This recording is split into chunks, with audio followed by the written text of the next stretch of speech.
On March 14, 1971, a single-engine Cessna 206 lifted off from a small airfield near Lima, Peru.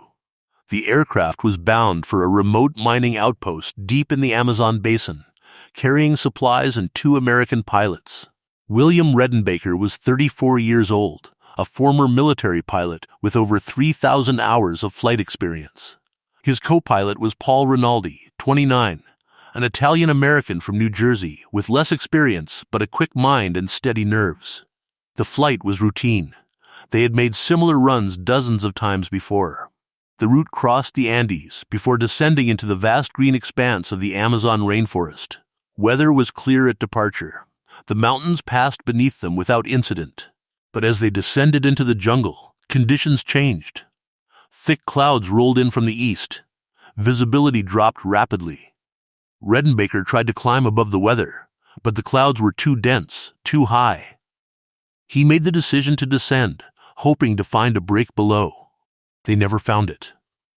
At approximately 2:30 in the afternoon, the Cessna struck the canopy of the Amazon rainforest at over 120 miles per hour.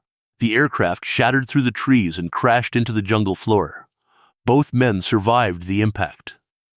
But they were now stranded in one of the most dangerous ecosystems on Earth. The first hours after the crash were chaos. Both men were injured. Reddenbaker had fractured 2 ribs and sustained deep lacerations on his arms and face. Rinaldi had a concussion and a badly sprained ankle. They could barely move. But they had to take stock. The aircraft was destroyed. The radio was shattered. The emergency locator transmitter had been crushed on impact. No signal would go out. They had no way to call for help. Reddenbaker searched the wreckage for anything useful. He found a machete, a small first aid kit, a canteen, and a waterproof bag containing matches. There was no food. The supplies they had been carrying were scattered across the jungle floor, most of it destroyed or already being consumed by insects. They had no map of their current position. They knew they were somewhere in the eastern Peruvian Amazon, but that covered an area larger than most European countries. The nearest settlement could be 10 miles away, or 200. They had no way of knowing. Night came fast. The jungle grew dark within minutes of sunset. Sounds filled the blackness. Insects, birds, distant howls. Things moving in the undergrowth. They stayed by the wreckage that first night, too injured and disoriented to do anything else. By the second day, they knew they had to move. Staying at the crash site meant waiting for a rescue that might never come. The jungle was too dense for any aircraft to spot the wreckage from above. The canopy swallowed everything. Reddenbaker made the decision. They would head east, following the direction of water flow.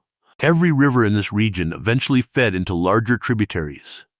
Larger tributaries meant the possibility of settlements, fishing boats, or logging camps. It was their only chance. They left the crash site with a machete, the canteen, the matches, and the first aid kit. Nothing else. Rinaldi's ankle made walking agony. He fashioned a rough crutch from a branch, but every step was a struggle. Reddenbaker, despite his cracked ribs, took the lead. He cut through the vegetation with the machete, carving a narrow path through the undergrowth. Progress was agonizingly slow. In an entire day of walking, they covered less than 2 miles. The jungle fought them at every step. Vines, roots, mud, swarms of mosquitoes and biting flies that attacked any exposed skin. By nightfall, they were exhausted, bleeding from dozens of small cuts and already desperately hungry. They had not eaten anything in over 36 hours. On the 3rd day, they found a small stream. The water was brown and murky, filled with sediment and likely parasites. They drank it anyway. They had no choice. Dehydration in the Amazon can kill within days. The humidity tricks the body into thinking it has enough water, but the constant sweating drains fluids faster than most environments on Earth. Reddenbaker knew the risks. Dysentery, typhoid, parasitic infections. But dying of thirst was more immediate. They filled the canteen and kept moving. Food was the next problem. Neither man had any experience with jungle survival. They did not know which plants were edible and which were poisonous. The Amazon contains thousands of plant species, and many of them are deadly. They avoided vegetation entirely. Instead, Reddenbaker focused on what he could identify: insects. On the fourth day, he showed Rinaldi how to find beetle larvae under rotting logs. They were pale, fat, and wriggling. They tasted like nothing and everything at once. Rinaldi vomited after the first one, but he kept eating. They also found ants, large black ones that bit when handled. They ate them alive, crushing them between their teeth to stop the biting. It was not enough. The calories were minimal. Their bodies were already beginning to consume themselves. By the end of the first week, they had developed a routine. Wake at dawn. Drink from the stream. Walk east until the light faded. Find shelter. Sleep. Repeat. Reddenbaker carved notches into the machete handle to track the days. 7 notches. Then 8. Then 9. The jungle never changed. Every direction looked the same. Endless green walls of vegetation. The same trees. The same vines. The same mud. Rinaldi's ankle was not healing. The swelling had gone down slightly, but infection was setting in. Red streaks ran up from the wound. He developed a fever on day 10. Reddenbaker used the last of the antiseptic from the first aid kit, but it was not enough. He knew Rinaldi needed real medical care, and soon, but there was nothing he could do except keep moving. On day 11, Reddenbaker killed their first monkey. It was a small spider monkey, moving through the branches above. He waited until it descended low enough, then struck with a sharpened stick he had fashioned into a crude spear. The monkey screamed when it fell. The sound was almost human. They made a fire that night using the matches. They cooked the meat over the flames. It was the first real food they had eaten in 11 days. They devoured every piece, including the organs. The monkey sustained them for 3 days. They ate everything: the meat, the liver, the heart, the brain. They cracked the bones and sucked the marrow. Nothing was wasted. Reddenbaker began hunting more aggressively. He improved his spear. He learned to move quietly. He studied the trees for movement. Over the following weeks, he killed 4 more monkeys. 2 howler monkeys.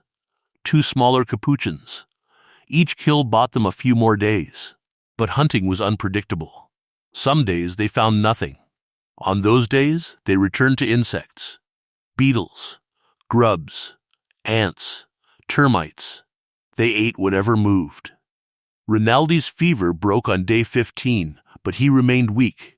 The infection in his ankle had stabilized, but not healed. He could walk, but slowly. Every day was a calculation.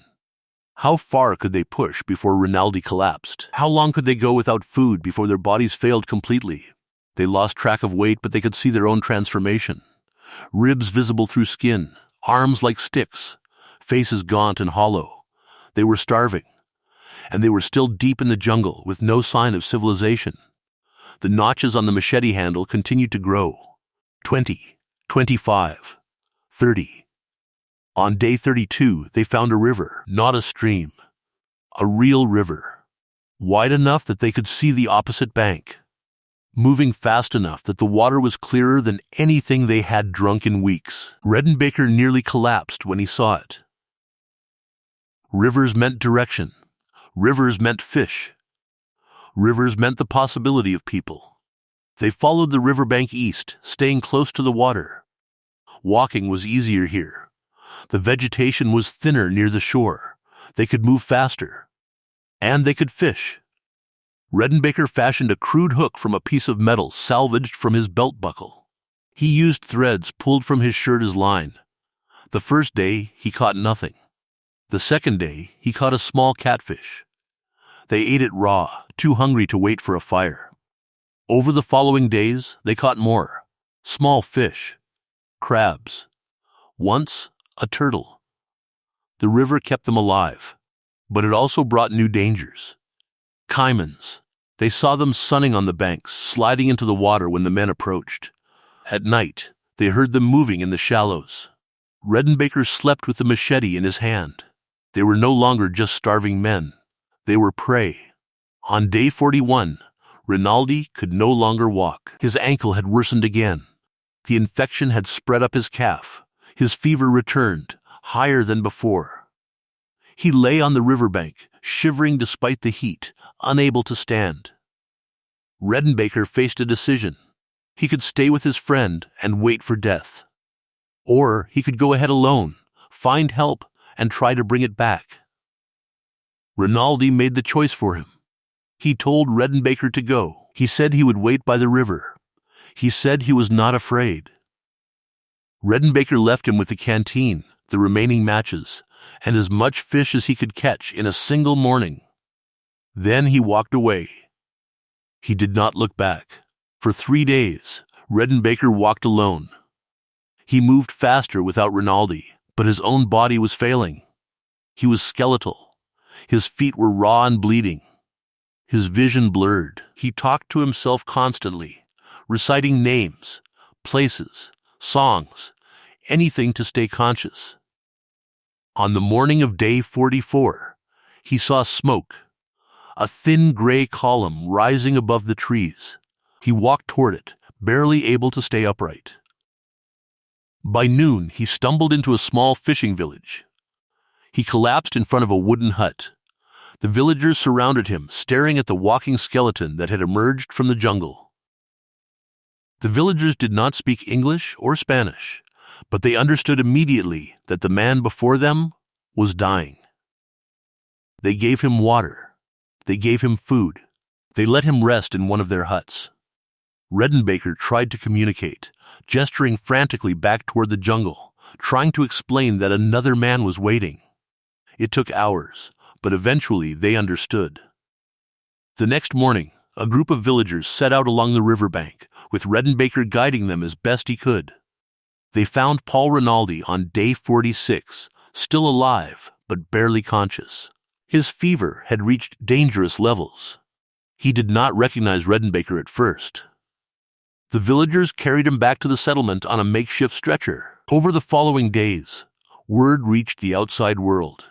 A small missionary radio in the village transmitted a message to a regional outpost. Within a week, a Peruvian military helicopter landed in a clearing near the village. Both men were evacuated to a hospital in Iquitos. They had been missing for 49 days. The official search had been called off after 2 weeks. Their families had been told to prepare for the worst. When the news reached the United States that both pilots had been found alive, it made national headlines.